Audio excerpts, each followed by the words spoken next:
नमस्कार विद्यार्थी मित्रांनो.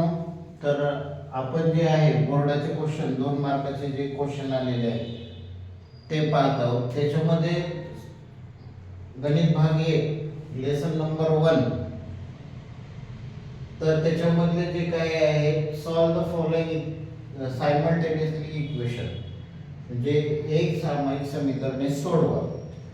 तर ते क्वेश्चन आपण पाहत आहोत. त्याच्यामध्ये कशा प्रकारे क्वेश्चन आलेले आहेत पाठीमागच्या व्हिडिओमध्ये आपण बघितले की कशा प्रकारे सोडवायचे आहे. त्याच्यामधलेच दुसरा मार्च 2023 ला हा क्वेश्चन आलाय की x plus y is equal to 4 आणि 2x minus y is equal to 2. हे मार्च 2023 ला विचारलेला आहे. 2023 ला हा प्रश्न आलेला, 2 मार्कासाठी हा प्रश्न विचारलेला आहे. तर लक्ष द्या विद्यार्थी मित्रांनो. तर हा कशा प्रकारे सोडवायचा, तर याच्यामध्ये पहिल्यांदा लक्षात ठेवायचं की या क्वेश्चन मध्ये काय दिलेले आणि आपल्याला काय करावं लागेल हे पहिल्यांदा तुम्ही जे काही इक्वेशन दिले ते इक्वेशन नीट पाहायचं आहे. तर याच्यामध्ये बघा x plus y is equal to 4 आणि x minus y 2x minus y is equal to 2 दिले. तर इक्वेशन नंबर आपण देऊ पहिल्यांदा x plus y is equal to 4 equation number 1 आणि 2x minus y is equal to 2 equation number 2. आता लक्षात सगळ्यात महत्त्वाचं विद्यार्थी मित्रांनो, तर सगळ्यात महत्त्वाचं या एक्झाम्पल मध्ये, आता या एक्झाम्पल मध्ये बघायचं एवढंच मेन जे नियम आहे तो फक्त बघायचा आणि त्यानंतर तुम्हाला कोणताही क्वेश्चन येऊन द्यायच्यावर तो सॉल्व करता येईल. याच्यामध्ये पहिल्यांदा बघायचं की आता साइन चेंज आहे, इथं प्लस आहे इथं मायनस आहे आणि या इक्वेशन मध्ये हे दोन्ही सारखे आहेत. त्याच्यामुळे आपल्याला दुसरं मल्टिप्लाय करायची काहीच गरज नाही आणि या ठिकाणी प्लस आणि मायनस असल्यामुळे हे आपण यांची ऍडिशन करायची. मग आता ऍडिंग इक्वेशन 1 and 2 म्हणजे समीकरण 1 व 2 यांची बेरीज करायची. समीकरण 1 व 2 यांची बेरीज करू. यांची काय करायची, बेरीज आपल्याला करायची. तर आता x plus y is equal to 4 आणि 2x minus y is equal to 2. तर यांची बेरीज 4 प्लस 2 6 इज इक्वल टू, आता इथं प्लस हे मायनस कट होऊन जाणार, इथं 1 आहे 1.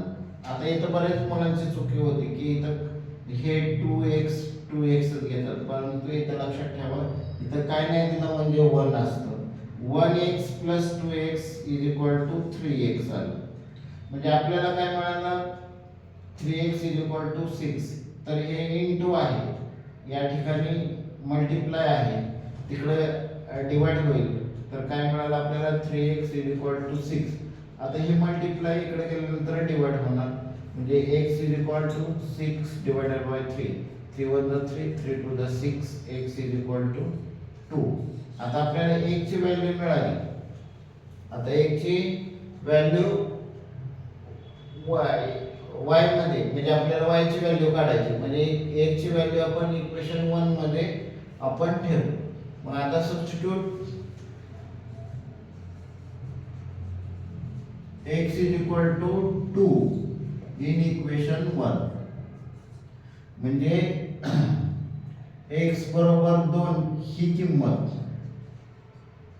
समीकरण 1 मध्ये ठेवू. हे लक्षात ठेवायचं. आता समीकरण 1 आहे x plus y is equal to 4. हे समीकरण 1 आहे. तर याच्यामध्ये आपल्याला x ची व्हॅल्यू मिळाली 2 plus y is equal to 4. तर हे प्लस आहे, तिकडे गेल्यानंतर काय होणार मायनस होणार. तर आपल्याला काय मग येणार तर y इज इक्वल टू म्हणजे हे इकडे प्लस आहे तिकडे गेलं तर मायनस, तर 4 मायनस 2, मग y is equal to 4 minus 2 2. मग या ठिकाणी आपल्याला x ची व्हॅल्यू 2 मिळाली, y ची पण व्हॅल्यू 2 मिळाली. मग इथं x y is equal to 2 2 solution of the equation. तर हे काय आहे, समीकरणाची उकल आहे. अशा प्रकारचे जे काय आपल्याला या ठिकाणी हे समीकरणाचे उकल आहे.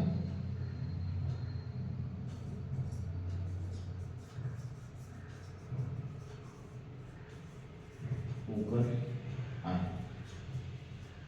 तर अशा प्रकारचे जे काही गणित आहे ते तुम्हाला 2 मार्काचे असे विविध प्रकारचे एक्झाम्पल बोर्डाला आलेले आहेत.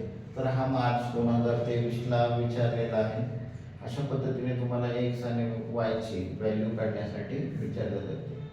तर हा व्हिडिओ पाहून तुम्हाला कसा वाटला ते मला कमेंटमध्ये सांगा. आणि अशाच प्रकारचे आपले दररोज नवनवीन व्हिडिओ आपल्या चॅनलवरती येत राहतील. तर तुम्ही ते व्हिडिओ दररोज पाहत राहा आणि त्यानुसार सराव करा की जेणेकरून येणारे आता जे काही बोर्डाच्या एक्झाममध्ये आहे हे तुम्हाला चांगल्या प्रकारचे मार्क्स मिळतील. तर तुम्हाला हा व्हिडिओ कसा वाटला लाईक आणि सबस्क्राईब करायला विसरू नका. धन्यवाद.